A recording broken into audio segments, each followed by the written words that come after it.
بچھڑنے کے بعد بھی کچھ لوگ دل میں ایسے بسیرا کر جاتے ہیں کہ وقت، فاصلے اور حالات بھی ان کی پکڑ ڈھیلی نہیں کر پاتے۔ وہ بس ایک خاموش درد بن کر دل کے اندر رہتے ہیں۔ ایسے لوگ دل کے مالک تو نہیں ہوتے، مگر دل ان کا اس طرح ہو جاتا ہے جیسے انہی کے نام لکھا ہو۔ ناولزوں میں خوش آمدید۔ بڑھتے ہیں ناول کی اگلی قسط کی طرف۔ ریدا حمزہ کی پیشانی پر ٹھنڈی پٹیاں رکھ رہی تھی۔ ابھی جا کر اس کا بخار قدرے کم ہو گیا تھا۔ اس کی حالت کو دیکھتے ہوئے ریدا نے ڈاکٹر کو بلایا تھا اور اس کی مدد سے حمزہ کو روم میں پہنچایا۔ ڈاکٹر اسے انجیکشن دے کر کچھ ٹیبلٹس دے کر گیا تھا۔ وہ ابھی تک غنودگی میں تھا۔ ریدا نے اس کے گالوں کو چھو کر بخار کی نوعیت جاننا چاہی تو بخار قدرے کم ہو گیا تھا۔ اپنے چہرے پر ٹھنڈے ہاتھوں کا لمس محسوس کر کے حمزہ نے تھوڑی سی آنکھیں کھولی تو ریدا اسے پاس بیٹھی ہوئی نظر آئی۔ ریدا، تم کب آئی؟ ہلکی ہلکی سی آنکھیں کھول کر اس نے نکہت زدہ سی آواز میں پوچھا۔ میں کافی ٹائم سے آئی ہوئی ہوں۔ شکر ہے آپ کو ہوش آیا۔ آپ کو بہت ہائی فیور ہو گیا تھا۔ ریدا نے اس کی پیشانی پر ٹھنڈی پٹی رکھتے ہوئے کہا۔ اف، سر میں بہت زیادہ پین ہے۔ حمزہ اٹھنے لگا تو اپنے سر میں درد کی ٹیسیں اٹھتی ہوئی محسوس ہوئی۔ ریدا نے اسے واپس لیٹنے کو کہا اور پانی کا باؤل سائڈ ٹیبل پر رکھتے ہوئے کچن میں چلی گئی۔ تھوڑی دیر بعد اس کے لیے دودھ کا گلاس گرم کر کے ساتھ میں پین کلر لے آئی۔ ریدا نے اسے بیٹھنے میں مدد کی اور پین کلر کے ساتھ دودھ کا گلاس دیا۔ حمزہ نے بغیر نخرے کیے دودھ کے ساتھ ٹیبلٹ لی اور واپس لیٹ گیا۔ حمزہ، زیادہ پین ہو رہا ہے کیا سر میں؟ اس نے اسے کمفرٹر اڑاتے ہوئے پوچھا۔ نہیں ریدا، تھینک یو سو مچ، میں ٹھیک ہوں۔ تم تھک گئی ہوگی، آرام کر لو۔ دوسرے روم میں جا کر حمزہ نے اسے شکر گزار نظروں سے دیکھتے ہوئے کہا تو ریدا مسکراتے ہوئے اس کے سرانے بیٹھ کے اس کا سر دبانے لگی۔ میں نہیں تھکی، گھر تو ہر وقت آرام ہی کرتی رہتی ہوں۔ مجھے معلوم ہے آپ کے سر میں پین ہے، اس لیے خاموش ہو کر لیٹے رہیں۔ اس کی بات سنتے ہوئے حمزہ کے ہونٹوں پر مسکراہٹ رنگ گئی۔ ریدا، میں نے تمہیں اتنا ہرٹ کیا 2-3 بار۔ ول یو فارگیو می؟ حمزہ نے بند آنکھوں سے پوچھا۔ ایسی کوئی بات نہیں ہے حمزہ۔ اس کی بات پر ریدا کو وہ دن یاد آیا جب وہ علیزہ کو یونٹ سے پک کرنے گیا تھا تو اسے کتنا دکھ ہوا تھا۔ آئی ایم سوری ریدا، مجھے معلوم ہے تمہارا کتنا دل دکھا ہوگا، بٹ میں تمہارے جذبات سے آشنا نہیں تھا۔ مجھے نہیں معلوم تھا کہ تم میرے لیے کیسی فیلنگز رکھتی ہو۔ 1-2 بار مجھے شک گزرا تھا، لیکن میں نے اپنا وہم سمجھ کے اگنور کر دیا۔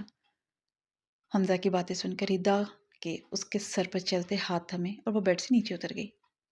وہ مجھے کچھ کام ہے کچن میں آتی ہوں۔ اپنا پول کے کھل جانے پر ریدا کو اس کے سامنے ٹھہرنا مشکل لگ رہا تھا۔ وہ جلدی سے پانی کا باؤل لے کر روم سے نکل گئی۔ گیٹ سے گاڑی انٹر ہونے کی آواز آئی تو ہبا کچن سے باہر آئی۔ تاشفی نے اسے کہا تھا کہ وہ جب بھی آفس سے آئے تو ہبا کو اس کے سامنے ہونا چاہیے، لیکن اسد کو گھر میں داخل ہوتا دیکھ کر اس کا چہرہ فک ہوا۔ ریدا بھی گھر نہیں تھی۔ اب اسے علیزہ کے اچھے رویے کے پیچھے چھپی اصل بات سمجھ آئی۔ وہ بھاگ کر اپنے روم میں چلی گئی۔ اس نے زور سے ڈور بند کیا اور بیڈ پر بیٹھ گئی۔ گھبراہٹ اس کے چہرے سے واضح ہو رہی تھی۔ اسے بیٹھے تھوڑی ہی دیر گزری تھی جب اسے دروازہ اوپن ہونے کی آواز آئی۔ اس نے گردن موڑ کر دروازے کی طرف دیکھا تو وہاں اسد کو کھڑا دیکھ کر اس کے ہوش اڑ گئے۔ آپ یہاں کیا کر رہے ہیں؟